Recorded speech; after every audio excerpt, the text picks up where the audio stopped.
discussion with insights and dynamism. So ladies and gentlemen, let's put our hands together to welcome Mr. Kurade as our distinguished moderator for this session. And our distinguished panelists represent the cutting edge of energy and automation innovation in the food industry. We would like to welcome on stage Mr. Subhasis, Business Head at Forbes Marshall. He brings expertise in thermal efficiency and process optimization. He has played a key role in developing energy management solutions across multiple food sector projects. A warm welcome to you, sir. I invite Mr. Ashwani Setia, CEO of Thermodyne Engineering Systems. He is a pioneer in industrial heating technologies, and his insights on automation for process heating will be invaluable for understanding cost and energy savings at scale. Warm welcome, sir.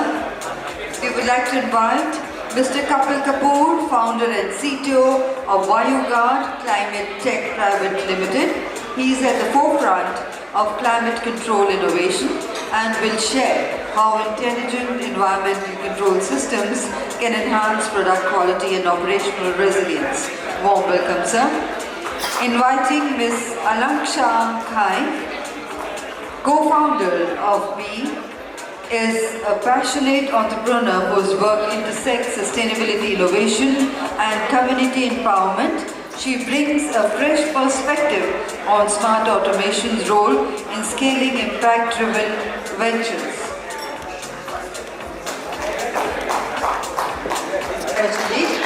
I now hand over to Mr. Kurade to kindly carry forward. Be seated so that we can start the discussion forward. I have with us an esteemed panel today, which was just introduced. But they say money saved is money made. And that definitely is true when it comes to energy efficiencies and automation in the food processing sector. To take things forward, I would like this, just to put the rules down, rather than me asking questions, this can be a very good interactive sessions where, in case I have any questions that have been put to a particular panelist, and after the panelist, another panelist would like to share any thoughts, please feel free to share the same. So we can make it more interactive and more knowledgeable from a point of view of sharing it. Just to take things forward, I know each of the panel members has been introduced, but it will be helpful for the audience to get a little bit perspective and brief on the company that you guys represent, what it does, and the green initiative and automation initiatives that may have been taken by your company. I will start from Dr. Radhey, from your side, if you can start. A little perspective about your company, as well as some green initiative and automation efficiencies that are incorporated by your company. Thank you. Good afternoon. Thanks for TPCI for inviting me here to give my thoughts about food industry. So first of all, I want to introduce myself. Ananda is, you can say, just a farm-grown brand.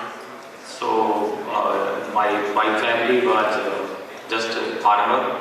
We started our industry since 1989, and very humble and small starting we did, right from very small.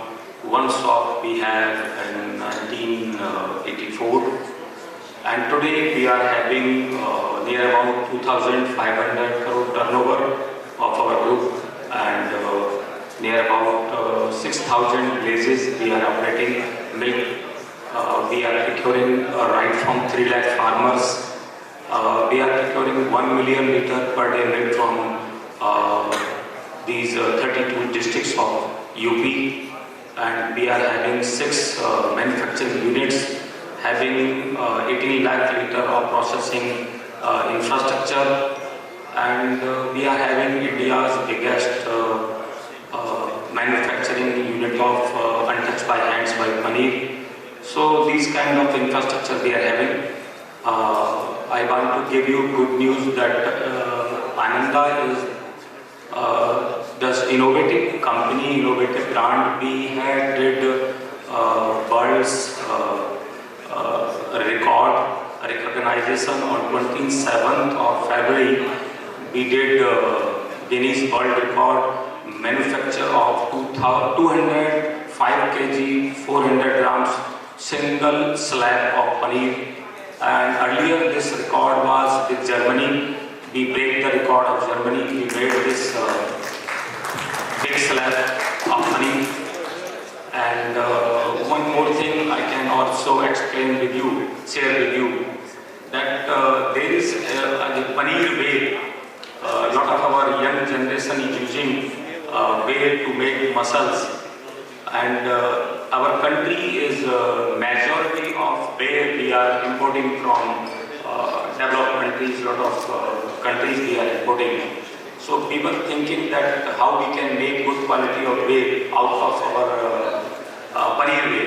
Earlier we were just disposing of this whey, and whey quantity is very huge.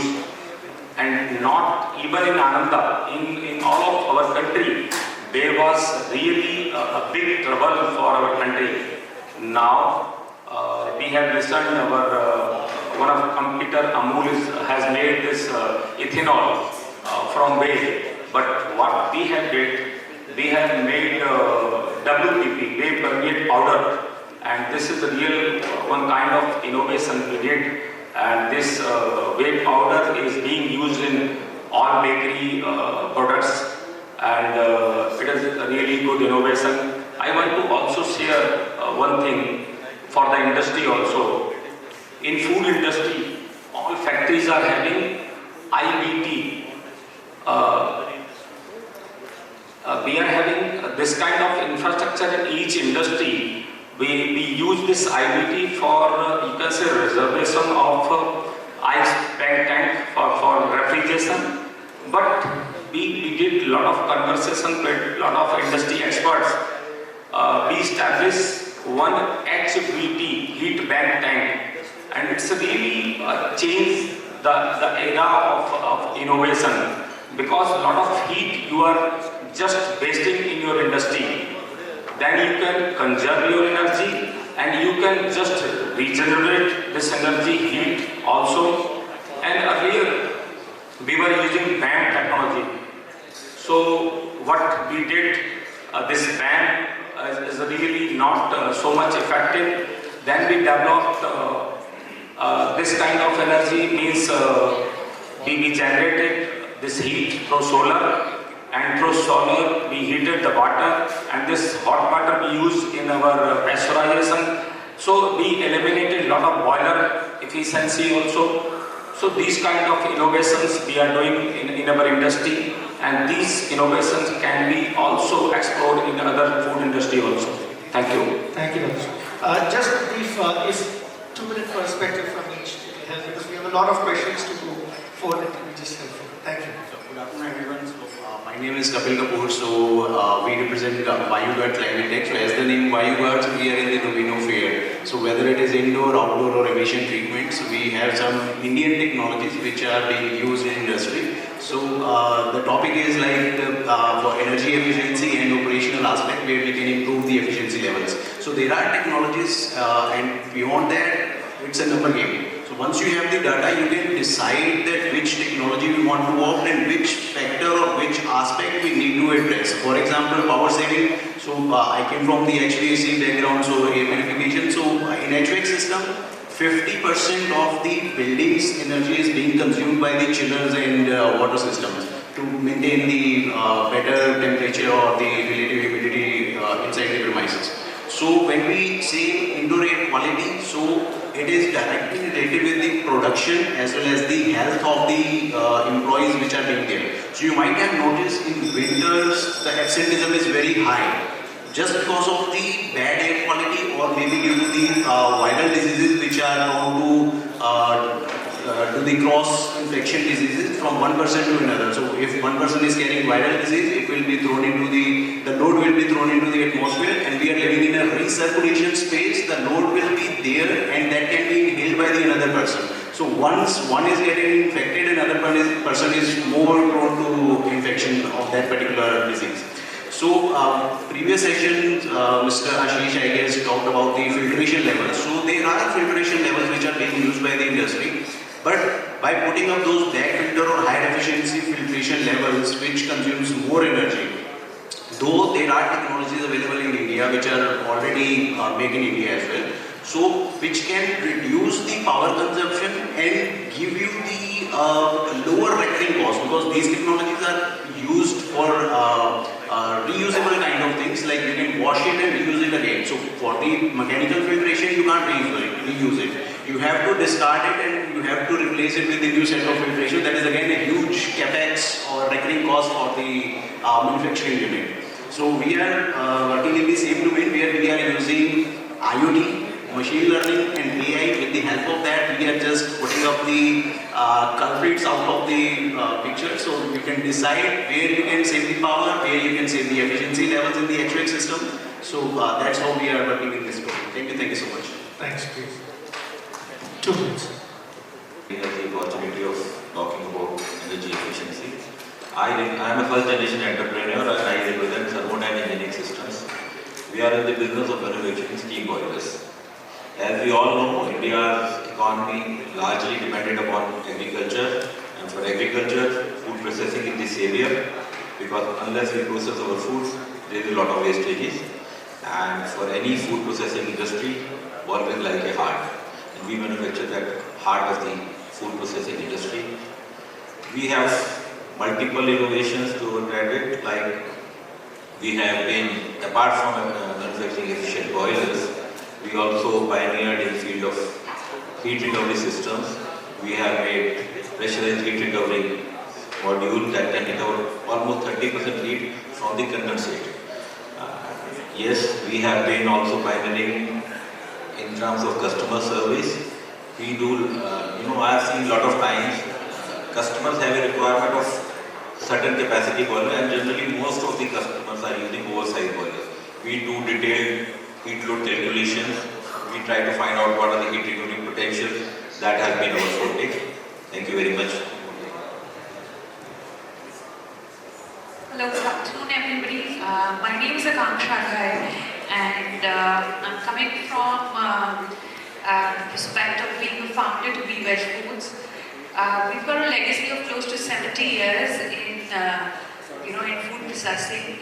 This baby of ours, which makes me sit here on the panel today, helps us to get into the B2B manufacturing and private labeling for frozen processed foods, primarily vegetarian and vegan. So the whole initiative actually started with the sustainable angle. When we started off this company in 2019, we started with being an ideology of India's first plant-based company with that scale and with that automation.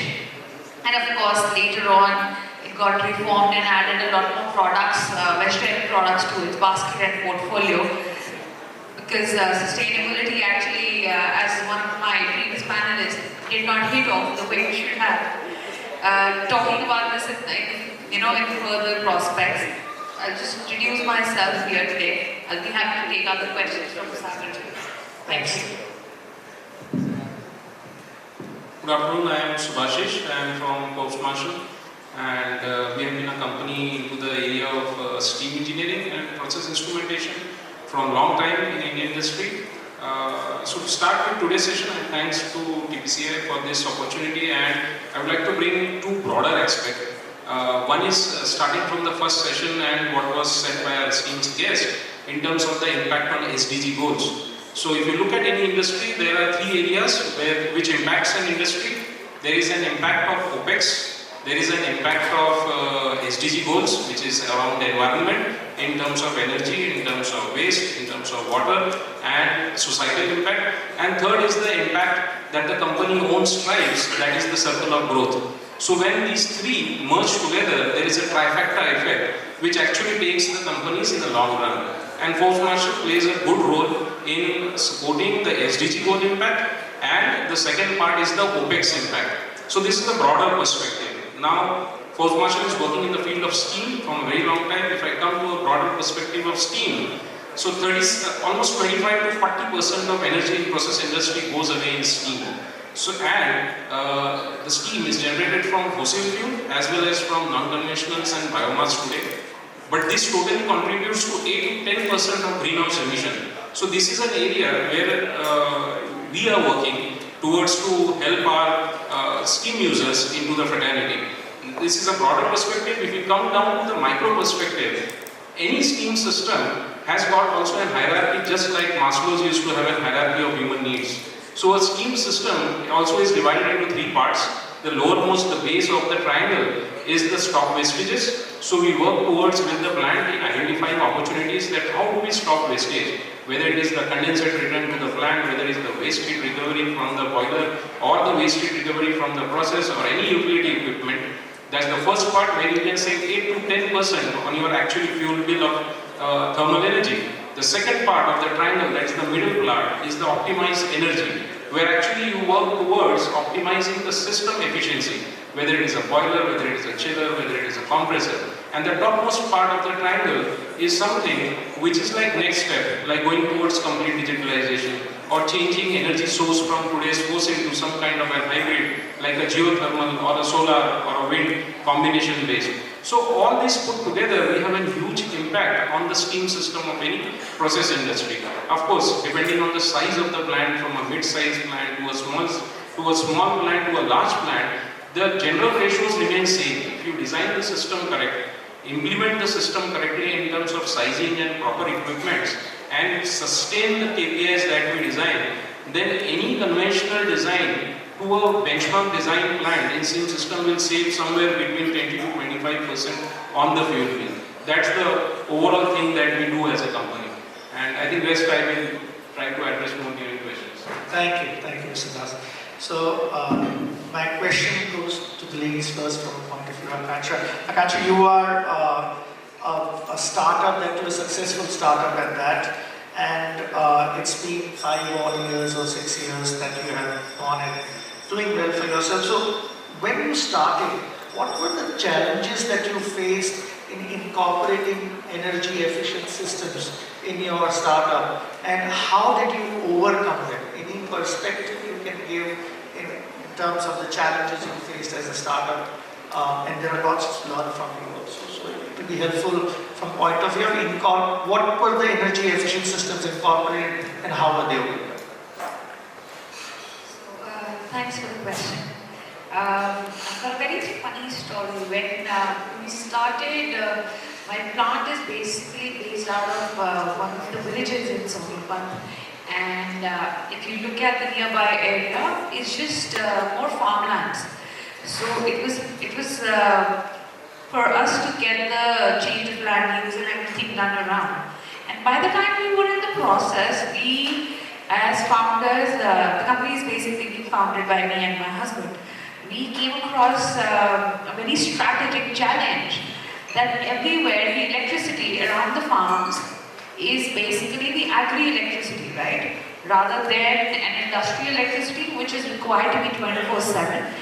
Everywhere we were surrounded by an agricultural land where the electricity was not available 24/7 that time as well. In 2019, which is not too far off, talking about an adjoining city to Delhi.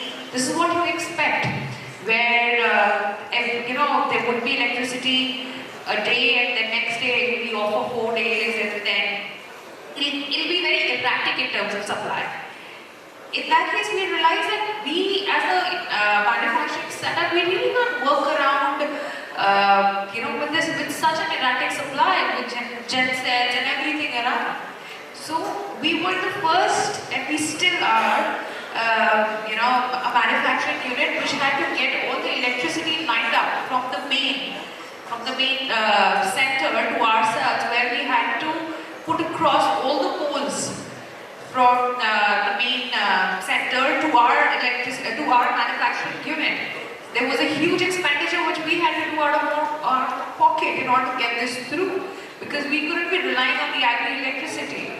So of course, said that there was no other way to get this through. So post that challenge, the other challenge which we had was that of course we got the electricity, the supply was 24/7. How to make it more sustainable? Because when we started this project, it was more on sustainability, vegan, plant-based, working around how climate control and everything can be worked around. In that case, slowly and gradually we put up the solar power plant, the solar power electricity panels around it, worked around, also got some government initiatives, subsidies around it, which benefited. So today, if I talk about around 25% of my electricity comes from the solar panels. Going further, I believe there's a lot of more inputs, there's a lot of more prospects where we can get, not just in terms of power, but other things also, where as a manufacturing unit, I would like to make it 50% in years to come, where it also helps to get my cost down, also helps to get my sustainability quotient up. The other prospect, which I would like to say very gladly, that as a part of the manufacturing norms, that you need to have a rainwater harvesting as a water conservation method. So that was one of the norms which had come while we were manufacturing. The few norms which as founders you believe have been really imposed on you. But in the longer term, trust me, it gives you not just benefits on the paper, but also on the prospects. Where today the rainwater harvested water has been used for a lot of cleaning purposes. Being a food manufacturing unit, there's a very deep cleaning which is required, which doesn't have a direct food touch, a food connect. Be it floor cleaning and other cleanings as well, where we use a lot of that rainwater, which has been harvested over the months into our system. So all these prospects, though seemed very tough in the beginning, also not coming with great ROIs, but in times to come, it really helps and supports. Thank you so much, Akanksha. My question is to the Ananda team. Dr. Dixit, milk is highly perishable, and it has its challenges when it comes to preservation.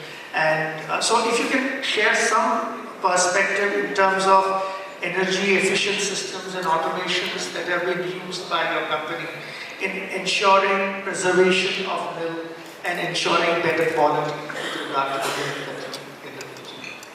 Thank you. Actually, this milk industry is highly organized in India also. Earlier, you might have listened a lot of news that the farmers are pouring milk on the roads. They are not getting good prices now. There is no such news in any part of city, any part of any country area, because this milk price has grown up. Lot of companies are doing value addition, and farmers are getting good price, and a lot of innovations is being done in this industry, right from farm gate to consumer end. A lot of wastage has been eliminated, because earlier we had to listen that there are milk holidays. Now there is no milk holiday. Milk is consumed all over the country, all over the, you can say, right from kid to older age also. We have a lot of variety of dairy products. It's a highly consumable product in the country, and I hope it's the most aggregated, you can say, part of GDP. Thank you. Thank you, Dr. Dixit. A quick question to the Thermodyne team. What happens, you are in the boiler systems and everything, so what happens is sometimes plants are already established. They have the boiler systems, but they are looking to upgrade, they are looking to expand. There are also schemes that Government of India offers with regard to expansion of food processing. So, my perspective is, from your point of view, how can legacy systems in older manufacturing plants be upgraded without disrupting the current production?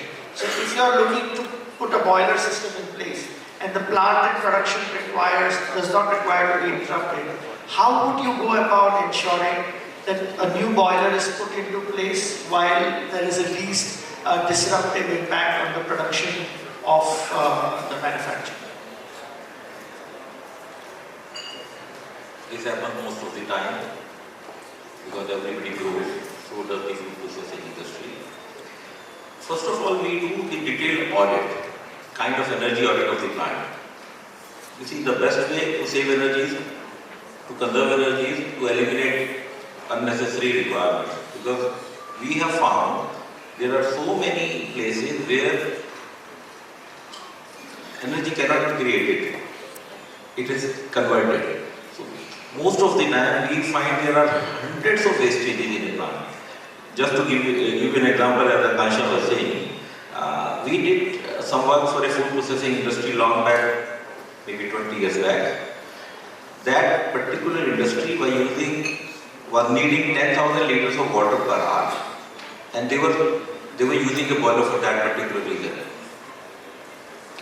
So we found out they were not having any electricity connection because during those times there was hardly any electricity. So they were using a 2 megawatt steam generator, diesel generator. So this diesel generator, do you know diesel generator, almost 35% of the energy goes waste into the exhaust. You get only 35% in terms of electrical energy, balance 65% goes waste, 35% goes in the emission, and almost 30% goes in the radiator. That is also going waste. You are rather using cooling tower to cool that down. So we found this lowest hanging fruit. We gave them the waste heat recovery hot water generator. And would you believe the payback period was less than 100 days? Less than 100 days. So these kind of opportunities are there. We have found multiple places in legacy systems. You know, the older the system, more potential we have for energy saving. We find out we do the detailed audit. We find out where all energy is going waste and where all energy can be replaced. And yes, this has happened most of the time, but yes, at times they have to go for a new product.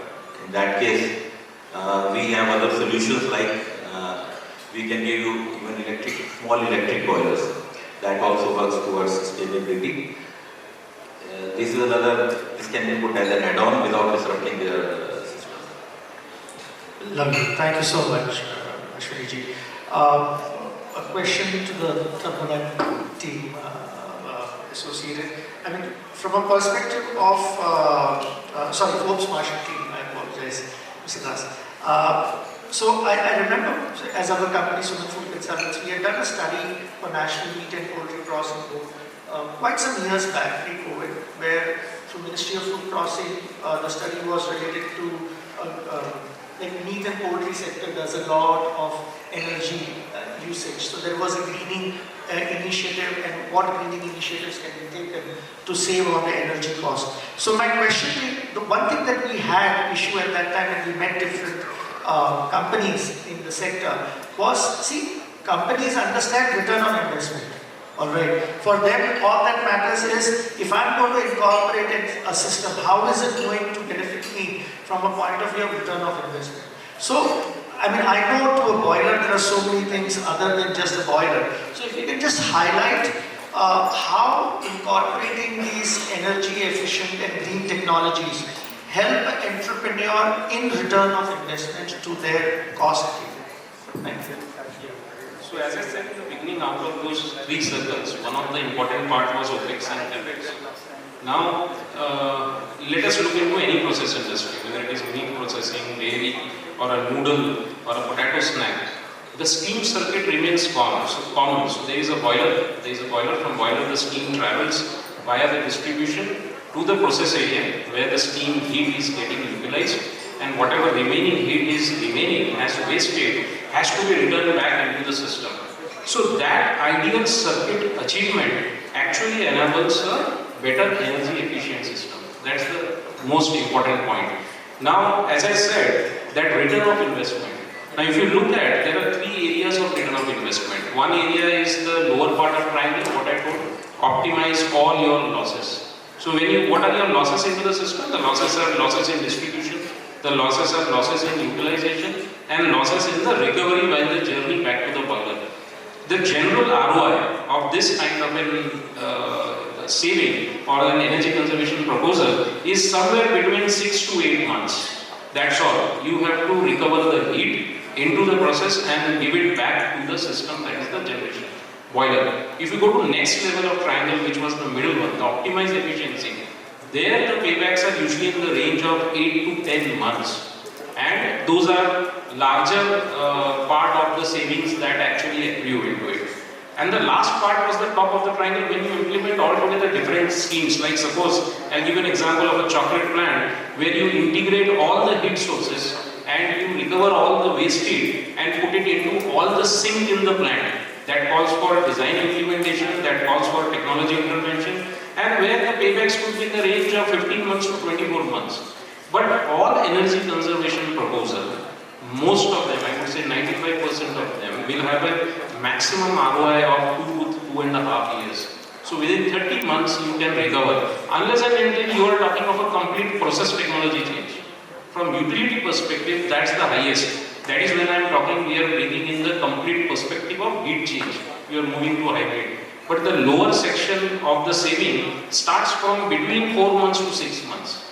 The condensate recovery is the best example. It gets paid within 4 to 6 months, saves 8% of energy.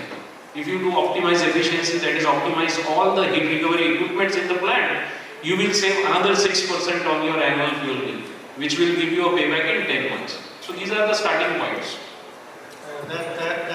So I guess capex on expansion can be justified through an ROI depending upon the energy efficiency saved. And there are two ways to, I'll just complete that part. It's not only the OPEX that you save, but for an example, look at when you utilize it. Let's take an example of a potato snack plant. You have a fryer, you have a blancher, you have a steamer. Now in this you are giving steam from the plant, you are giving heat to the process, condensate, flashing comes out. Flashing or condensate either can be used locally, as you have said correctly, you can use for as minor particle as washing or as good as heating some process, or you can take back to the boiler house. But if you do the utilization system correct in terms of correct pressure control, correct temperature control and correct condensate evacuation, impact on a very important part, that is the process. And in this entire thermal circuit, process is the master, rest everything is slave. So if you are impacting the process in terms of right type temperature curve, by doing this everything, you not only save on energy, but you impact on productivity, you impact on quality, you impact on batch time. Thank you. Thank you. My question is to Vayuguard team. I mean, predictive analytics is something that is taken and undertaken in looking at energy and reducing energy costs. So if you can share some thought with regard to the role that predictive analytics plays in reducing the energy loads in manufacturing plants that you work with. So basically for predictive analysis, you need a set of data. Right? For example, if you have prior data with you, then you can do a model for AI, then you can mine that data. For example, monthly, what are the consumptions, either on any of the equipment, whether it is HVAC, whether it is your assembly lines, or you just need to put the meters, so then you can have a data set, and according to that data set, you can analyze that how much consumption is going on for A, B, C, D categories or the products. So for example, if I take an example of HVAC system, we need to just put up the sensor so that you can have an analytic data key, for example, how much energy is being consumed through XYZ filtration. If we lower down the pressure or the static from the filtration level, so power saving would be there. And then we can analyze for the comparative analysis that this was my previous data and this is my ongoing data, and how much I can be saving by maintaining just the filtration level or making the clean filtration levels, so that the power saving would be there. This is the one case. Second one is, for example, if you have the clean air for your assembly lines, for example, pneumatics or for the packaging line or whatsoever is being used in the industry. So if you have clean air, the optimum efficiency can be achieved on your every equipment, whether it is boilers or for the steam generation or any kind of the equipment. So apart from the context, so just wanted to share a highlight on the air. So normally a human being or an adult normally consumes water as a 3 to 8 liter. 3 would be the normal average and 8 would be for the athletes or the sports person. So anyone can know how much air we breathe in a 24 hours? You will be shocked. So normal or adult human being breathes in, breathes out 22,000 to 24,000 times. And the quantum of air we breathe in is 11,000 liters to 13,000 liters in 24 hours. So you can just imagine the impact on the lungs or the efficiency level. So water, air, food, these are the major things or the basic things. And from our morning wake up to sleeping time, we are inculcated with the chemicals. So my request is to you, for example, so whatsoever you are consuming, using as a product for your day-to-day life routines, just go to the ingredients and decide whether you want to use it or, because plenty of the things, for example, perfumes or the aerosols mixed up in that, and the ingredients, once you Google it out, you won't be using those, because maximum or the majority of the things are carcinogenic, which leads to the cancer, and the cases in Delhi NCR or the polluted cities in India are growing rapidly. And if you Google top 20 most polluted cities, 11 is from India. Just imagine the impact. There's a report which depicts from the last 2 to 3 years, India has lost 95 billion USD just because of the air pollution. In Delhi NCR, 150 days are in the severe condition of the pollution, right? So, like for example, there are plenty of the aspects which we blame, but alternatively, for the outdoor environment, all the sources should be tackled. For example, when you go to any building's basement, you feel pungent smell over there. That is just because of your SDP, ATP or the garbage treatment room plants wastage. Though there are no stringent norms in India for these particular things, but in future it will be there. So whatsoever greenhouse effect gases being emitted while treatment of anything, whether it is grey or black water segregation or from the garbage treatment or from the waste management, whatsoever is being diverted to the new products or byproducts of the waste. While treating, there are greenhouse effect gases which are being emitted. So we can reduce that with the technologies, but yes, it will take some time. Thanks. It's wonderful thoughts to put that through. We have been given 5 more minutes by the organizers, so I want to kind of make sure we try to gather as much as possible. So my next question is not going to be specific, but to the panel in general, and anybody within the panel can share their thoughts. Artificial intelligence is the buzzword today, all right? And there are automations taking place through artificial intelligence into companies. Anybody from the panel can share their thoughts with regard to what are the ways in incorporating efficiencies through artificial intelligence automations or processes within companies. And if you can quickly share. Please. So, good question, very good question. I thought that you will be missing that point. Now, I think Deveshji mentioned a point on machine learning. I categorically remember it, I think I am recollecting it rightly. So in any kind of a utility system, at least today we are looking towards artificial intelligence in a little different way to start with. First, start monitoring what you consume, start monitoring what you are losing, and start establishing benchmarking exercise within plants and benchmarking to the global best practices is the first point. Second point is bringing in the intelligence into the system. We already have a lot of things in India today with machine learning. Like for an example, boiler. We have 3 boilers running, so one boiler acts as master and the rest operates as slave based on the process condition. We have moved to a next level, which is the digital twin now. Though digital twin existed in science from 1980s when NASA first invented it, but we have started after COVID finding that there are applications which will benefit to the process and to the efficiency of the system. Third point is, how do we act on this meaningful data? Even if we capture data, everything cannot be done artificially through an intelligence, correct? You may do some process control and automation with the help of a DCS, but to act on the data, you need kind of a knowledge-based service.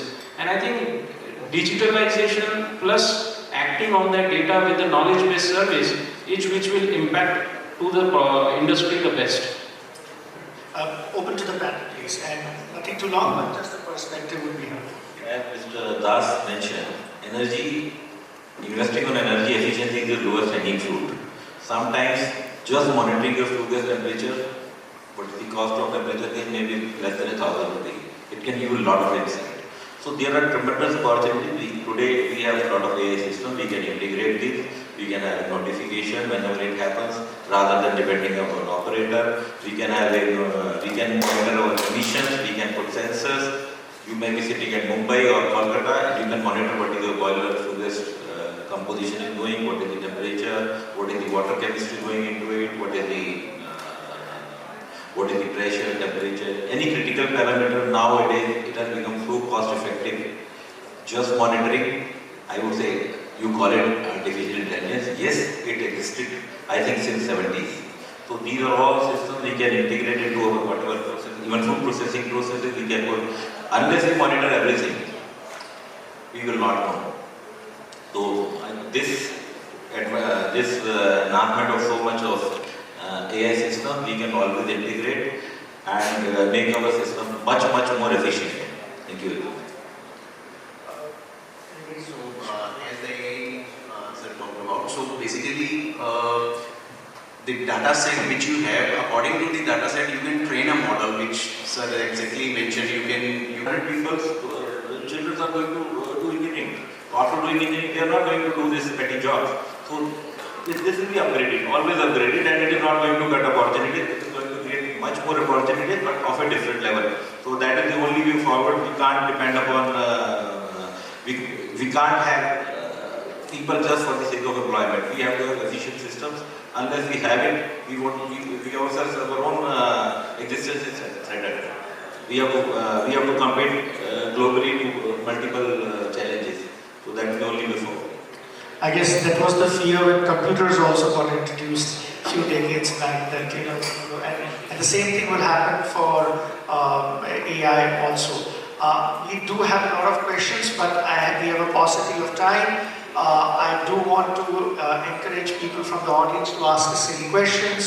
So I'm going to open this panel with your permission to the audience for a few questions. We're running very behind schedule. We don't have time. Just 2 questions, would that be fine? No, sir, actually we don't have time. Thank you. Thank you. Thank you so much. Thank you. Thank you, and let's put our hands together. Once again, we present to Mr. Subhasis Das. Okay, thank you.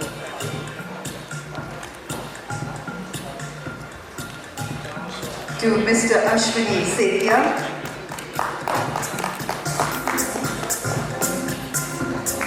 To Mr. Kapoor. Thank you. And to Dr. Radhey Dixit. Thank you. And may I invite on stage Mr.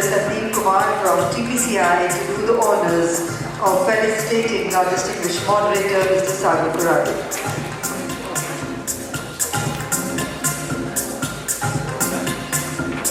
And I would request all our panelists to kindly come together to the front for a group photograph.